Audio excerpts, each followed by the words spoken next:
and Nartan, which eventually is a replica of the cosmic physical activities.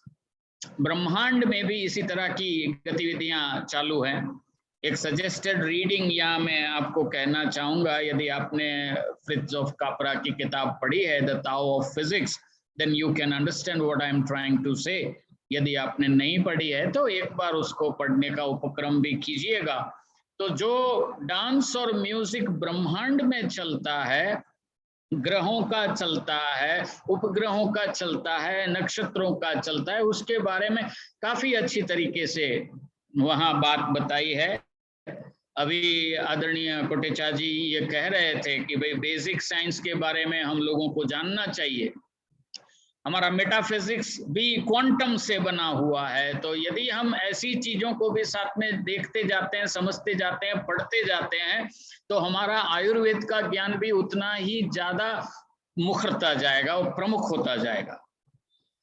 Now when we talk of music or any artistic experience, so to say, क्योंकि सारी कलाएं expression का एक माध्यम है, व्यक्त करती है अपने आप को, then we have to understand it in two phases. एक फेज ये होता है जहां कलाकार कलाकृति का निर्माण करता है।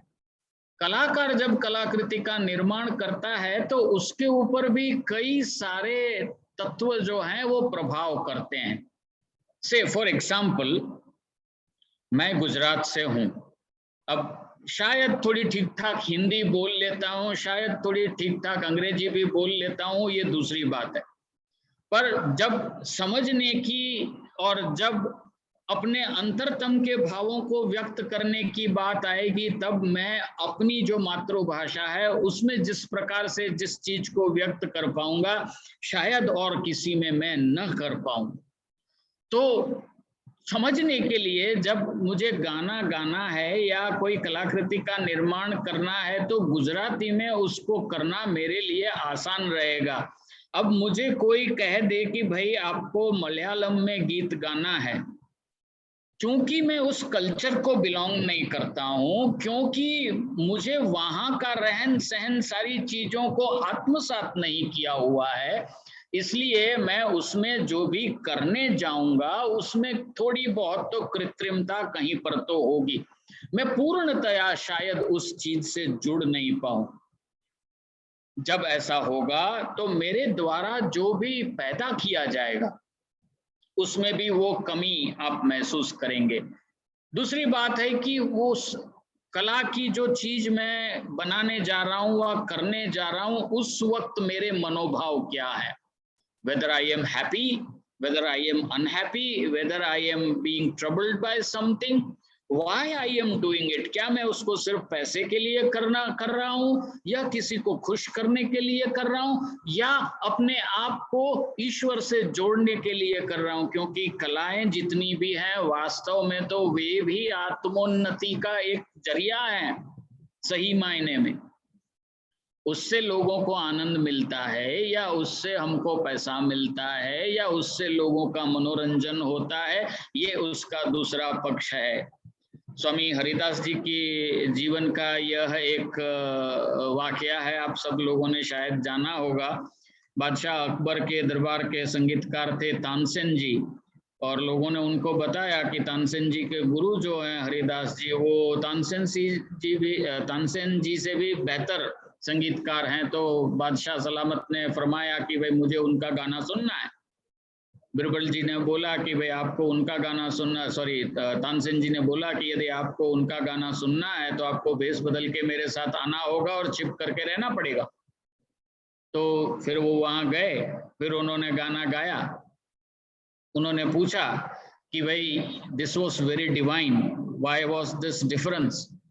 तब तानसेन जी ने जवाब दिया कि बादशाह सलामत, जान की खैरियत मिले तो मैं एक बात कहूं, मेरे गुरुजी जो हैं वो ऊपर वाले के लिए गाना गाते हैं, मैं आपके लिए गाना गाता हूं, इसलिए इसमें इतना अंतर है। तो कुल मिलाकर के बात यह है कि जब कलाकृति पैदा करने वाला कलाकार यदि सही तरीके से उसमें पूरी तरह से रममाण होकर के जब कलाकृति को पैदा करता है, तब जो कलाकृति पैदा होती है वह सबसे बेहतर होती है। अब जब कलाकृति पैदा हो रही है, क्योंकि when you are doing music people are listening to you, it is not the same when you are doing some painting or when you are doing some sculpture or some architecture or something. वहां लोग इतनी देर तक खड़े रह करके उसको देख नहीं सकते, पर संगीत नर्तन ये ऐसी प्रदर्शनीय कलाएं हैं कि जिसका लुत्फ लोग वो जब चल रही है प्रोसेस तब भी उठाते रहते हैं। तो जैसे लोगों तक ये बात जाएगी, first of all it will go as an artistic experience, कि भाई वो कला की जो चीज बन रही है उसको आप आर्टिस्टिक एक्सपीरियंस, एक कलामय अनुभव की तरीके से आप उसको लेंगे। फिर आप तय करेंगे कि क्या आपको वो देखना पसंद आ रहा है या सुनना पसंद आ रहा है।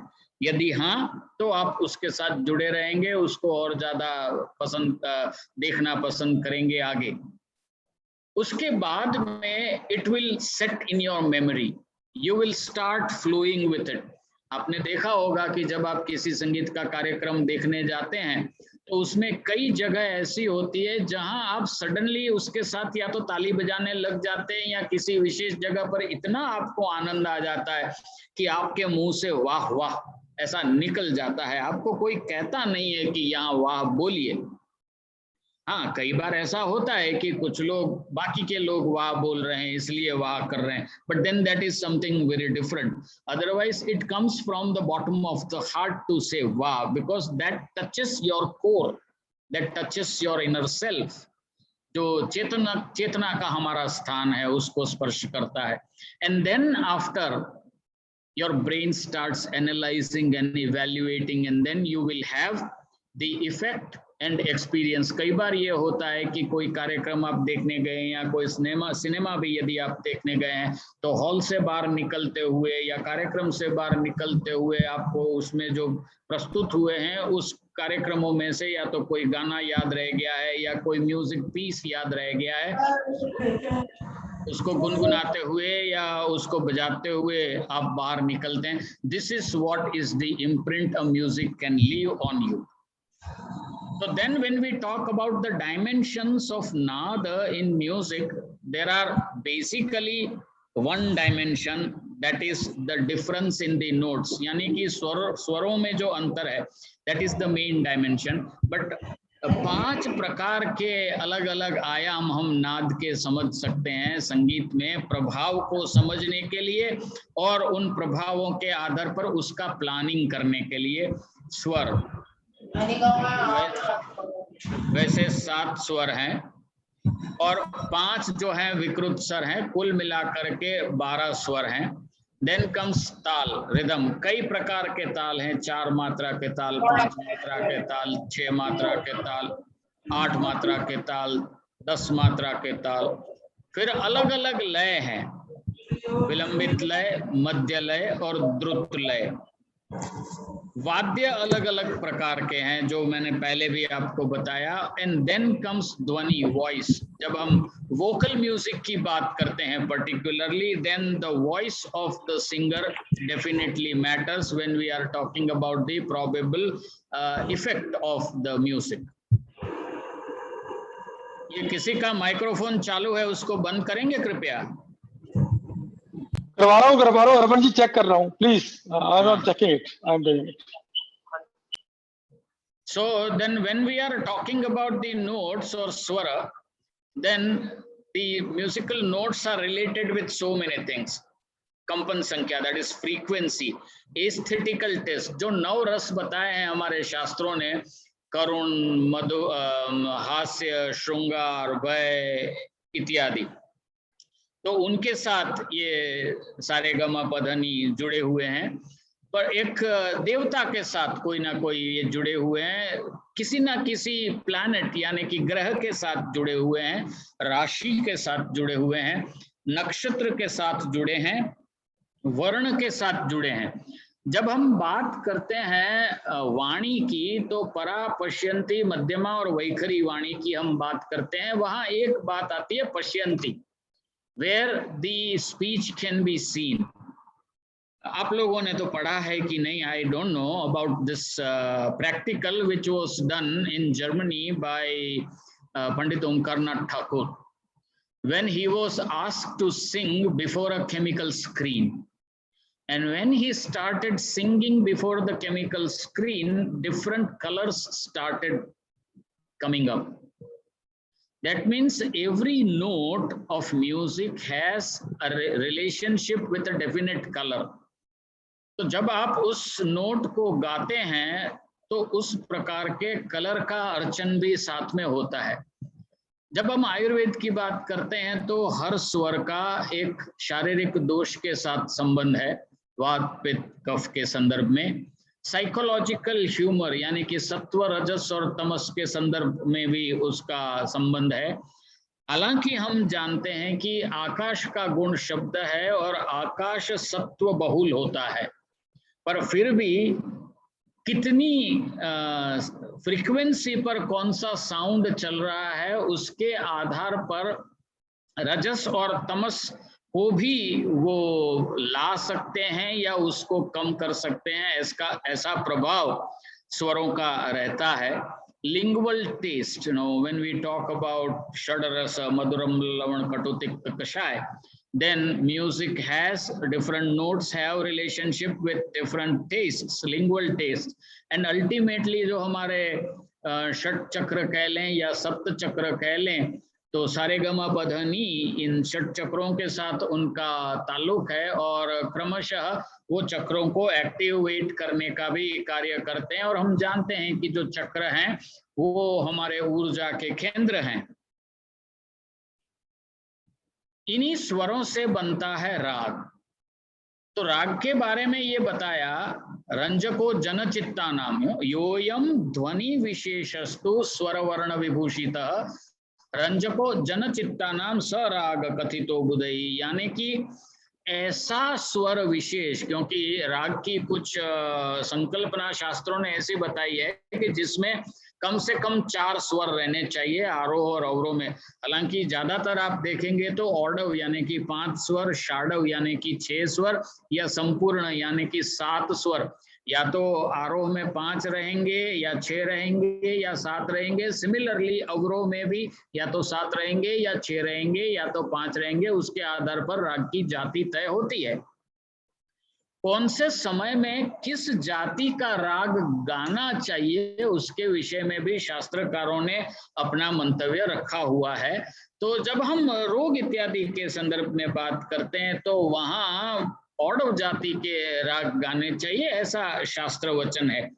दूसरी एक इंपॉर्टेंट बात यह भी बताई है कि अकाल गानम सर्वनाश करम ध्रुवम। आगे हम देखेंगे कि जिस प्रकार आयुर्वेद ने बताया वयोहो रात्रि भुक्तानाम तेंतम इत्यादिगा क्रमात्, कि जिस प्रकार से अलग अलग समय में अपने शरीर में वात पित्त और कफ का क्षय प्रकोप प्रशम स्वतः होता रहता है, इसी बात को ध्यान में रखते हुए रागों का भी एक चक्र हमारे संगीत शास्त्रियों ने सोचा हुआ है।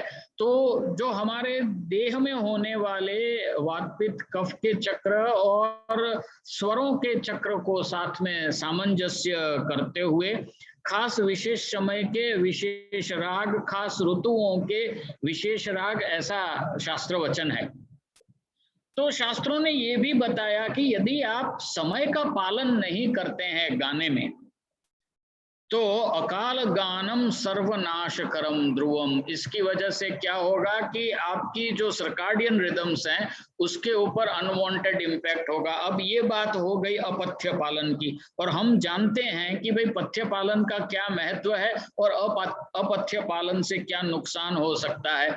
तो कर्ण और त्वचा यानी कि शरीर के अपथ्य पालन से नुकसान हो सकता है, ऐसी बात संगीत शास्त्रियों को भी मालूम थी, इसलिए ये बताया। अब देखिए ये जो मैं बता रहा था, हम सब जानते हैं पित्त का समय कौन सा है, वात का समय कौन सा है, कफ का समय कौन सा है, दिन में भी और रात में भी। ठीक इसी को ध्यान में रखते हुए यह रागों का साइकिल आप देख रहे हैं, अलग अलग समय पे अलग अलग रागों का गायन। इसमें मैं अभी डिटेल में नहीं जा रहा हूं क्योंकि it will require much more time than expected. Then we talk about rhythm.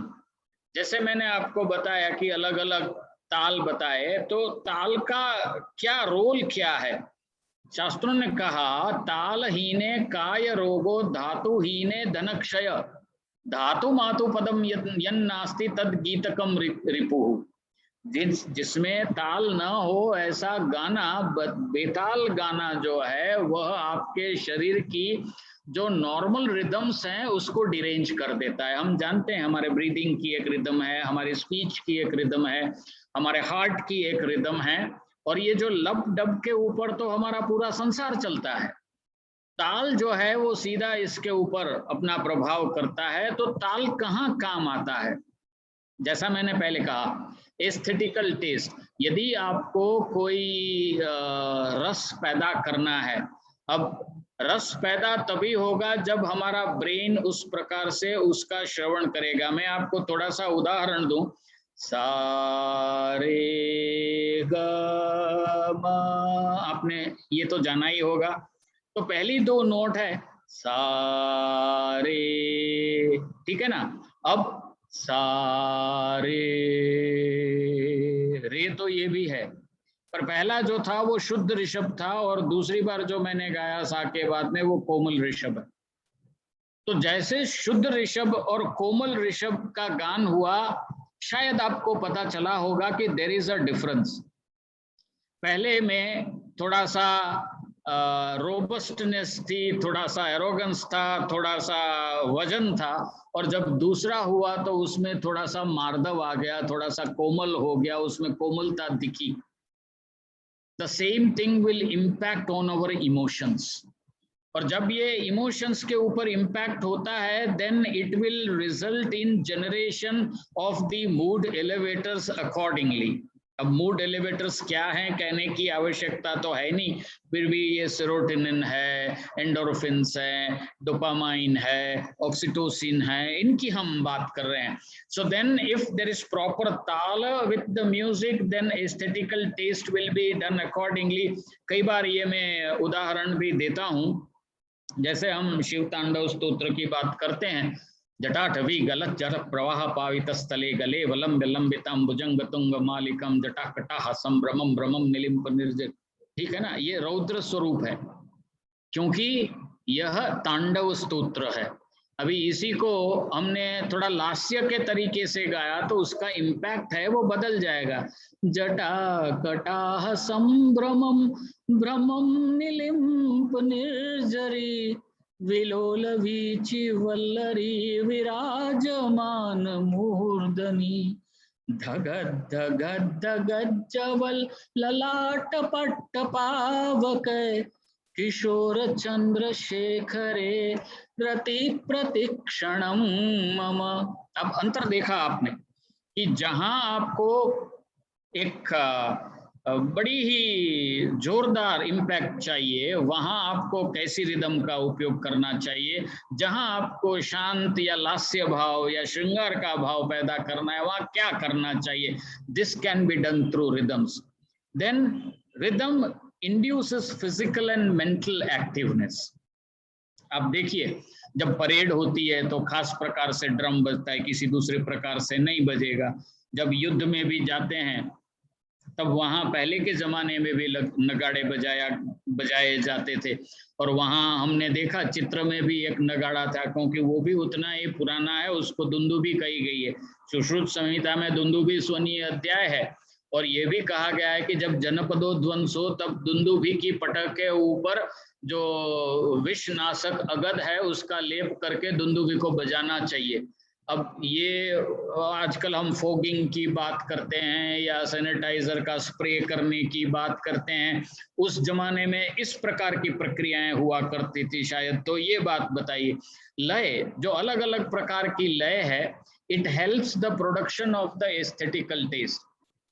धीमी लय हो गई, फास्ट लय हो गई, it will definitely impact upon your heartbeats and it will also impact upon your breathing patterns। ये प्रयोग मैंने लाइव में भी करके देखे हैं, उसके विषय में कभी और मौका मिला तो थोड़ा विस्तार से प्रयोगों के संदर्भ में बात करेंगे। आज इस चीज को समझने का प्रयास करें कि आप क्या म्यूजिक सुन रहे हैं।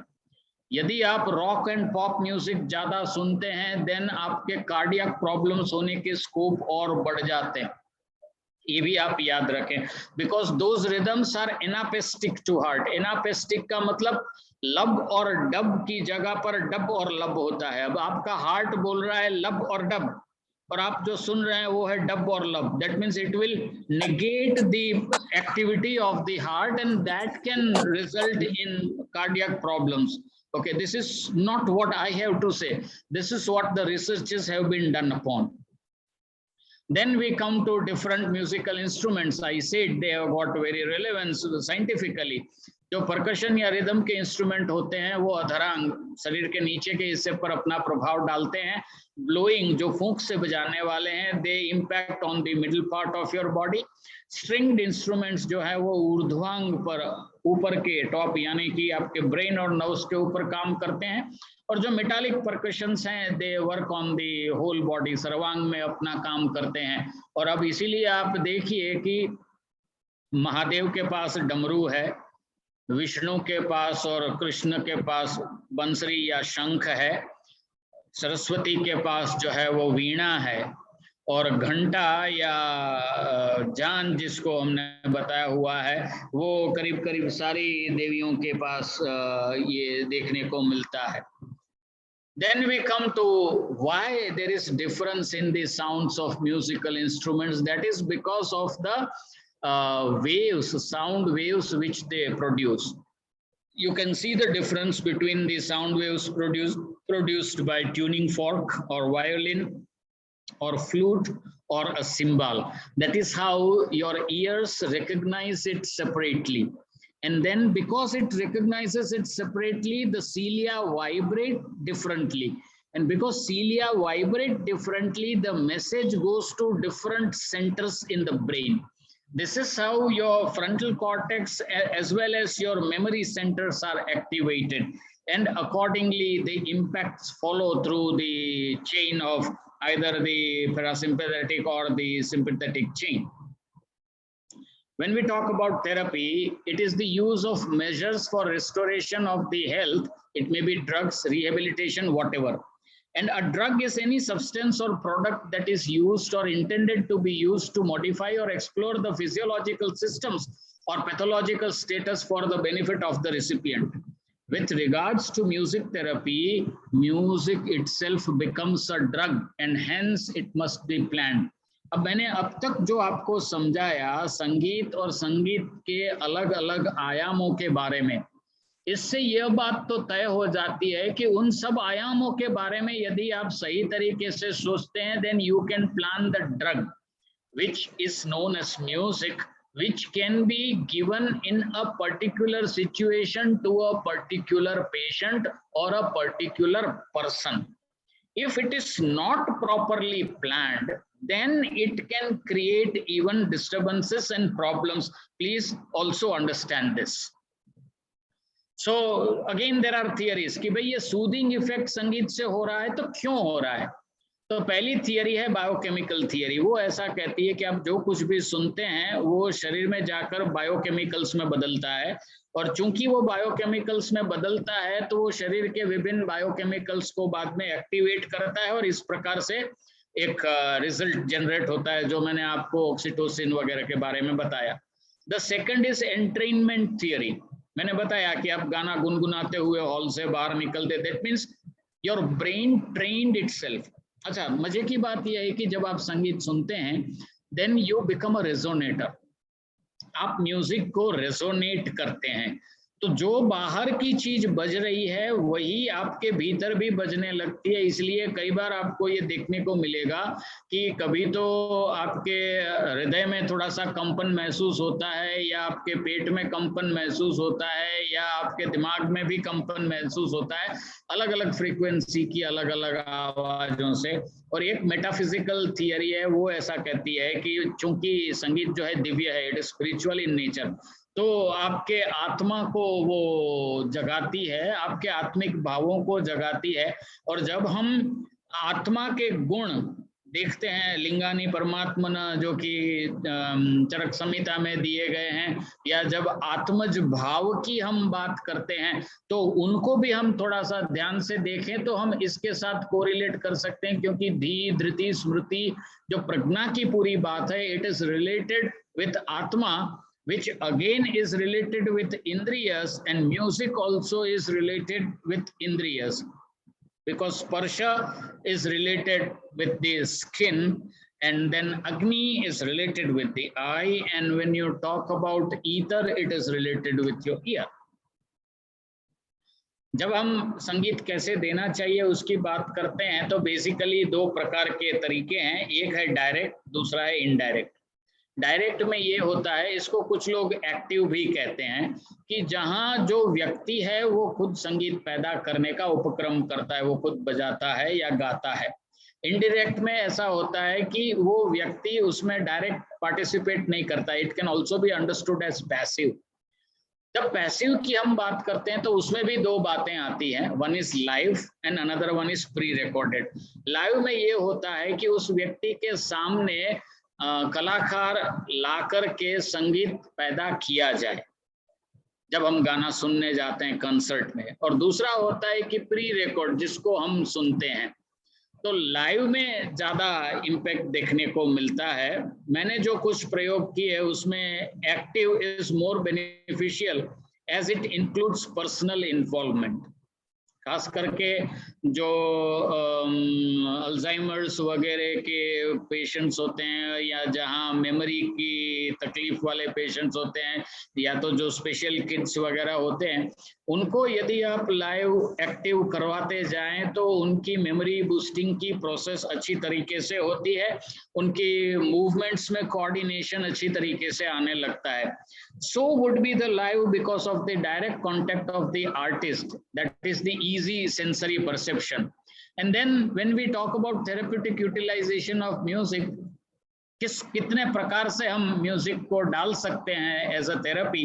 It may be for harmony, it may be for health, it may be for treatment. Music therapy as medicine, music therapy in medicine. जब मैं म्यूजिक थेरेपी शब्द इस्तेमाल करता हूं तो इसको समझना चाहिए कि there the music has been planned very scientifically, and when I am talking music, there the music is not planned actually, but it is the music which is liked by the participant. So music is medicine, music in medicine, and music and medicine. इस प्रकार से कुछ हम संगीत की अलग अलग आयामों के प्रभावों का जो प्रभाव होते हैं शरीर पर उसको देख सकते हैं, कि चक्रों के साथ अलग अलग सप्तक, मंद्र, मध्य और तार सप्तक होते हैं, या अवनद्ध, सुशीर, तंतु और घन वाद्य होते हैं, उनकी किस प्रकार से इम्पैक्ट होती है वो समझने का प्रयास कर सकते हैं। और कुल मिला के इस प्रकार से संगीत हमारे ऊपर असर करता है, एक जो कान के जरिए जाता है, दूसरा जो बाकी के शरीर के जरिए जो कंपनों की बात जाती है वो ब्रेन तक जाती है, और अल्टीमेटली उसकी पॉजिटिव या नेगेटिव इम्पैक्ट हमको देखने को मिलती है। पॉजिटिव हार्मनी के संदर्भ में, हेल्थ के संदर्भ में, या थेरेपी के संदर्भ में। सबसे पहले हमने हार्मनी शब्द इसलिए रखा because harmony is balance between your heart and your brain. It is the talk of inner self, हमारे भीतर हो रही प्रक्रिया की बात है। तो संगीत जो है वो मन को शांत करता है, मन को जब शांत करता है तो हार्मनी डेवलप करना हमारे लिए आसान हो जाता है, सबसे पहले खुद के साथ और फिर लोगों के साथ। यदि हार्मनी अच्छी तरह से रहती है तो हेल्थ सही होती है, क्योंकि प्रसन्न आत्मेंद्रिय मन, वो समदोष समाग्निश्च समधातु मलक्रिय तब होगा। प्रसन्न आत्मेंद्रिय मन होगा तो ये भी होगा। एंड देन अल्टीमेटली इफ विषम है दोष इत्यादि, तो उसमें तो जो दायित्व है वो वायु का ही दायित्व है, क्योंकि वायुस्तंत्र यंत्र धर। तो इंद्रियाणाम मनोनाथ, मनोनाथस्तु मारुतः, मारुतस्य लयोनाथ, स लयो नादमाश्रितः। ऐसा हठ प्रदीपिका कहती है कि इंद्रिय का नाथ मन है, मन का नाथ जो है, इंद्रियाणाम मनोनाथ, मननाथस्तु मारुतः, वायु है, मारुतस्य लयो नाथ, और जो वायु है उसका नाथ कौन है? लय, टेम्पो। स लयो नादमाश्रित, और वह लय जो है वो नाद के ऊपर आश्रित है। और इस तरह से यदि आभ्यंतर या बाह्य कारणों से दोष जो हैं वो प्रकुपित हुए हैं या विशिएट हुए हैं, तो वायु को सही करते हुए हम उन दोषों को सही करके चिकित्सा कर सकते हैं। आपने इतनी शांति से मुझे सुना और मुझे यहाँ बोलने का एक मौका दिया, मेरे विचारों को साझा करने का एक उपक्रम किया, इसलिए तहे दिल से आप सब लोगों का बहुत बहुत धन्यवाद। Thank you so much. धन्यवाद वैद्य अर्पण भट्ट जी। जैसा कि लोगों ने जाना और सुना कि एक बिल्कुल नया विषय था, ये विषय एक बिल्कुल नया विषय था, और मुझे लगता है कि लोगों को बहुत ही पसंद आया होगा, क्योंकि नया विषय हमेशा ज्यादा पसंद किया जाता है। तो जिस इत्मीनान के साथ और जिस श्रद्धा और प्यार के साथ और जिस मधुर वाणी के साथ आपने इस वक्तव्य को रखा, इसके लिए आपका दिल से बहुत बहुत धन्यवाद। अब मैं आज के प्रोग्राम के हमारे विशिष्ट अतिथि वैद्य सुरेंद्र चौधरी जी से निवेदन करूंगा कि वो अपने आशीष वचन दें, लेकिन उससे पहले मैं वैद्य सुरेंद्र चौधरी जी के बारे में बताना चाहूंगा कि आप विश्व आयुर्वेद परिषद के सेंट्रल ऑफिस सेक्रेटरी हैं। वैसे आप एक रिनाउंड वैद्य हैं और उत्तर प्रदेश सरकार से डिस्ट्रिक्ट आयुर्वेदिक ऑफिसर के रूप में रिटायर हैं, और जन सामान्य के कार्यों में, समाज सेवा में अभी आपका रिटायरमेंट के बाद निरंतर समय लगा रहता है, चाहे वो विश्व आयुर्वेद परिषद के माध्यम से है या वो किसी और संगठन के माध्यम से है। वैद्य सुरेंद्र जी हमेशा जन सामान्य की सेवा के कार्यों में निरंतर लगे रहते हैं। इस एक छोटी सी परिचय के साथ मैं निवेदन करूंगा वैद्य सुरेंद्र जी से कि वो अपने आशीष वचन हमें कहें। वैद्य सुरेंद्र जी प्लीज। जी धन्यवाद डॉक्टर अनिल जी, डॉक्टर अर्पण भट्ट जी और डॉक्टर बलदेव जी और बहन हेतल जी। इन आप सभी लोगों का मैं निश्चित रूप से आभारी हूं कि इतने विद्वत जनों के बीच में मुझे बोलने का आप लोगों ने मौका दिया। और अभी मैं अर्पण जी को सुन रहा था और मेरी पत्नी भी साथ में सुन रही थी, तो एक अद्भुत वातावरण, चूंकि शांत भाव से सब सुन रहे थे, तो ये मेरे लिए एक अलग तरह का अनुभव आज रहा। लगभग 40 मिनट का जो अर्पण जी का व्याख्यान था, और आयुर्वेद में म्यूजिक का इतना सुंदर समावेश, इंटीग्रेशन, ये मैं तो पहली बार सुन रहा था, इसमें कोई दो राय नहीं है। और इस तरीके के आयोजन के लिए आयोजकों का बहुत बहुत साधुवाद। इस स्टडी सर्किल के विषय में मैं यही कह सकता हूं कि हम कोई कार्यक्रम आरंभ करना चाहें या कोई वेबिनार हम प्लान करें, वो एक कठिन काम है। उसको आगे बढ़ाना उससे भी कठिन काम है, और 5-6 वर्ष तक लगातार निर्बाध गति से किसी कार्यक्रम को करना, मुझे लगता है कि ये एक अद्भुत शक्ति का ही कार्य है। एक साधारण शक्तिवान व्यक्ति इस कार्य को नहीं कर सकता, और इसमें जो डेडिकेशन, जो कमिटमेंट आदरणीय बलदेव जी और हेतल जी का है, वो अनुकरणीय तो है ही, प्रशंसनीय भी है, लेकिन वो मुझे लगता है पूजनीय भी है। इतने अथक प्रयास से विपरीत परिस्थितियों में भी इस कार्यक्रम की निरंतरता ये सिद्ध करती है कि ये दोनों लोग कितने ज्यादा कमिटेड हैं इस काम के लिए। और इसका, जैसे अनिल जी आपने सुना, अभी कोटेचा जी भी कह रहे थे कि इससे अपना जो विद्यार्थी हैं उनको एक एंटरप्रेन्योरशिप की दिशा में जाने का एक मौका मिलता है।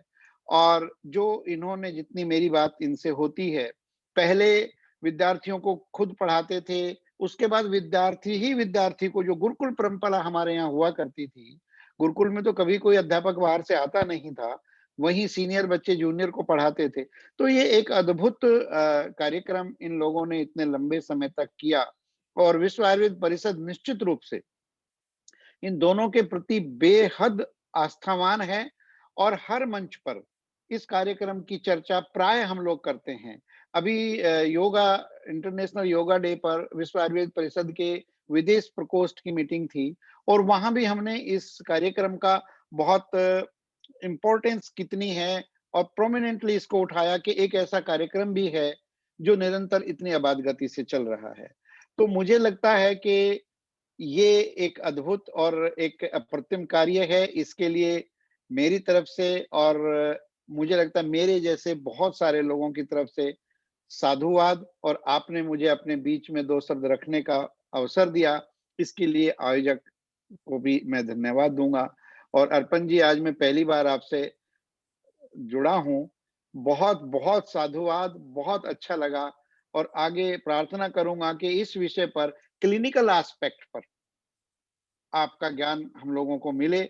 ऐसा एक अन्य लेक्चर आपका हम चाहेंगे कि विश्व आयुर्वेद परिषद के मंच से आप करें। धन्यवाद, नमस्कार।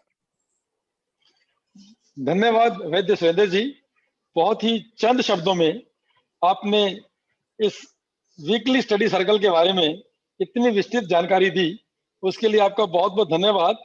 और निश्चित रूप से ही जिस प्रकार से निर्विघ्न और निर्बाध रूप से विकट से विकट परिस्थितियों में भी जो इस व्याख्यान श्रृंखला की निरंतरता बनी रही है, ये बिल्कुल असंभव है, जिसको कि मैं तो विशेष रूप से बहन हेतल दवे का धन्यवाद करना चाहूंगा कि जिसके लिए पूर्णतया वो इसके लिए बधाई की पात्र हैं कि कोरोना काल में जब ये वर्चुअल प्लेटफॉर्म शुरू भी नहीं हुए थे, एकदम जब ये कोरोना काल आया, और मैं समझता हूँ कि शायद विश्व आयुर्वेद परिषद का ये जो मंच है, NIA का जो शाखा है, वैद्य हेतल दवे जी जो देख रही है विशेष रूप से, उसने ही शायद पहले 1-2 वेबिनार इस वर्चुअल प्लेटफॉर्म के माध्यम से किए हों।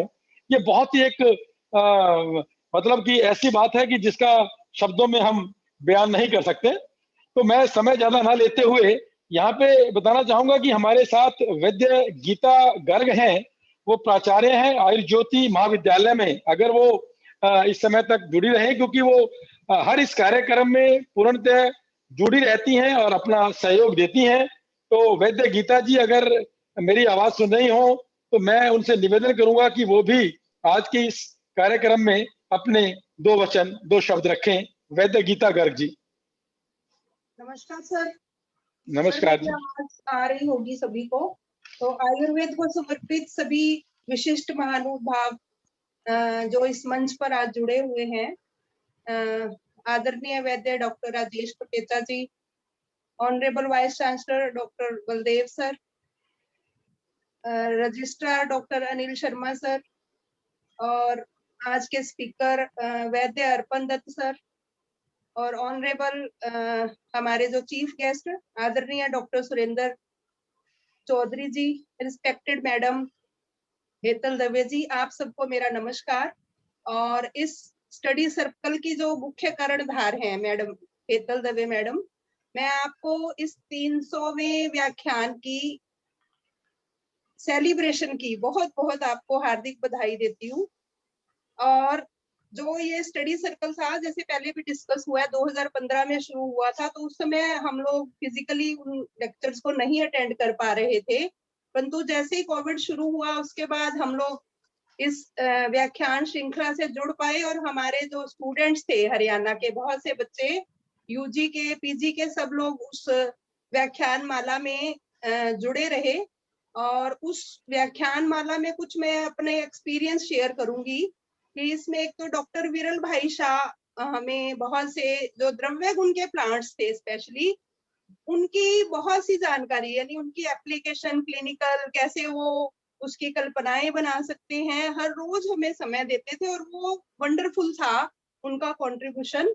और इसके अलावा गायनी और ऑब्स्टेटिक्स, इसके बहुत से लेक्चर मैंने भी सुने, जो फिजिशियंस थे हमारे नॉन फिजिशियन भी उनको अटेंड करते थे, यानी उन्होंने गर्भिणी, रजस्वला, मीनोपॉज और इवन पंचकर्मा इन गायनी, ऐसे पीसीओडी, करंट प्रॉब्लम्स हैं बच्चों की जो इरेगुलर मेंस्ट्रुएशन एटसेट्रा, और ओव्यूलेशन, इनफर्टिलिटी, यानी बहुत से टॉपिक जो बहुत बहुत जरूरी थे, और उन विषयों को हम बच्चों को क्लास में समय की लिमिटेशन के कारण या बहुत से जो उनके अनुभूत योग थे जो हम नहीं बता पाते, वो बच्चों को सीखने को मिले। और इसी तरह से मेरे 2-3 और लेक्चर जो मुझे बहुत, मतलब मैं बहुत कम लेक्चर अटेंड कर पाई, पर जिनमें भी किए उनमें एक मैंने अप्लाइड एनाटॉमी का लेक्चर सुना था सर का, और एक रस शास्त्र के सर थे, उन्होंने अनुपान और सहपान ऐसा लेक्चर दिया, और मैंने वो सुना। उसमें टोटल कंप्लीट, मतलब पता नहीं कितना ज्ञान, यानी पूरा रस शास्त्र हमें समझ में आ रहा था, जो लोग भूल जाते हैं बीच बीच में, और कितनी सारी चीजें हमें बेसिक प्रिंसिपल की, जैसे तंत्र युक्तियों का एक लेक्चर हुआ था जो आयुर्वेद के यूजी बच्चों को बहुत मुश्किल लगता है, और वो जो मैडम थी उनका जो लगातार बोलने का वो जो तो कैपेसिटी थी वंडरफुल थी, यानी वो 40 मिनट की बजाय 2-2 घंटे लेक्चर चला और उसको बच्चे जुड़ के उसको सुनते रहे। ऐसे ही क्लिनिकल एस्पेक्ट ऑफ प्रमाणास, यानी पूरे भारत में गवर्नमेंट कॉलेजेस के, प्राइवेट कॉलेजेस के बहुत बहुत एक्सपर्ट फिजिशियंस ने या टीचर्स ने वो लेक्चर दिए। और मुझे लग रहा है अगर हम लोग 25-30% या 40% कमी छोड़ देते हैं, जिन लोगों ने वो लेक्चर सुने उनको तो सच में बहुत फायदा हुआ होगा। यानी दिनचर्या, लाइफस्टाइल, विरुद्धाहार, रात्रिचर्या, इस तरह बहुत से विषय थे जो प्रैक्टिशनर के काम पे भी थे, और उसमें कुछ लास्ट में मैडम जिस किसी की क्वेरी होती थी उसका भी वो समाधान करती थी। तो यानी इसमें हमें एक तो संहिताओं की नॉलेज हुई, प्रैक्टिकल नॉलेज हुई, और सबसे बड़ी बात जो मैडम वो लेक्चर शुरू करने से पहले कुछ प्रेरणादायक कुछ लोगों के प्रसंग बताती थी, और आदरणीय vice chancellor doctor Baldev sir यानी हर व्याख्यान में मोस्टली होते थे, और उन्होंने जो 5-6 मैसेज स्पेशली बच्चों को या आयुर्वेद के लोगों को या चिकित्सकों को दिए, वही मैं शॉर्टकट बोलूंगी, समय कम है। तो उसमें सबसे बड़ी बात थी कि उन्होंने बताया कि जो आयुर्वेद है हमारी, यानी पूरे जो हमारे बड़े थे उनकी जीवन शैली में रहा है, और अभी उस समय लोग बीमार नहीं होते थे, अभी बीमार क्यों हो रहे हैं कि जीवन शैली उन्होंने बदल ली। तो इसलिए आने वाली पीढ़ी के लिए आयुर्वेद के प्रति जागरूकता इंपॉर्टेंट है, आयुर्वेद के बच्चों में समर्पण जरूरी है।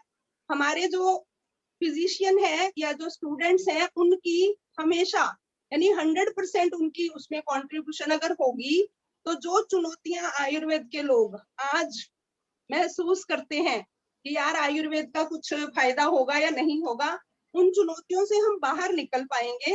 यानी आयुर्वेद की जो जीवन शैली है उससे लोग बीमार ही नहीं होंगे। तो इस ज्ञान गंगा में मैंने और मेरे स्टूडेंट्स ने और बहुत से फिजिशियंस ने बहुत कुछ सीखा। तो इसके लिए मैं विश्व आयुर्वेद परिषद का मन से आभार प्रकट करती हूँ। और साथ में एक दो मैसेज और है कि जो जो हम लोग क्लिनिकली मेडिसिन यूज करके लोगों को ठीक कर रहे हैं, उनको मैगजीन्स में या रिसर्च वर्क में उसको डॉक्यूमेंटेशन करें, ताकि लोगों की नजर इस पे पड़े कि आयुर्वेद बहुत कुछ कर सकता है। और मैं विश करती हूँ जो मैडम का प्रयास है आयुर्वेद को राष्ट्रीय चिकित्सा पद्धति बनाए, उसके लिए मैं शुभकामनाएं देती हूँ। और सर्वजन हिताय सर्वजन सुखाय, सबके स्वस्थ रहने की कामना के साथ मैं अपने वाणी को विराम देती हूँ। एंड आप सबका जिन्होंने मुझे मौका दिया बोलने के लिए, doctor Anil, doctor Baldev sir, Hetal madam, Chaudhary sir, सबका बहुत बहुत धन्यवाद, आभार। जय आयुर्वेद, जय भारत। धन्यवाद गीता जी, बहुत बहुत धन्यवाद। आपने भी बहुत कम शब्दों में पूरे 3-5 साल का जो आई थिंक जो लेक्चर हुए हैं इस विश्व आयुर्वेद परिषद के प्लेटफॉर्म से, उसको बिल्कुल समराइज करके आपने सभी के सामने रखा। आपका बहुत बहुत धन्यवाद। और बहुत से लोगों के संदेश आ रहे हैं, वो इस के बारे में कुछ कहना चाहते हैं, लेकिन समय बहुत हो गया है, इसलिए मैं सभी से माफी चाहूंगा कि उसमें वो अपने बारे में अब ज्यादा कुछ समय हमको नहीं दे पाएंगे।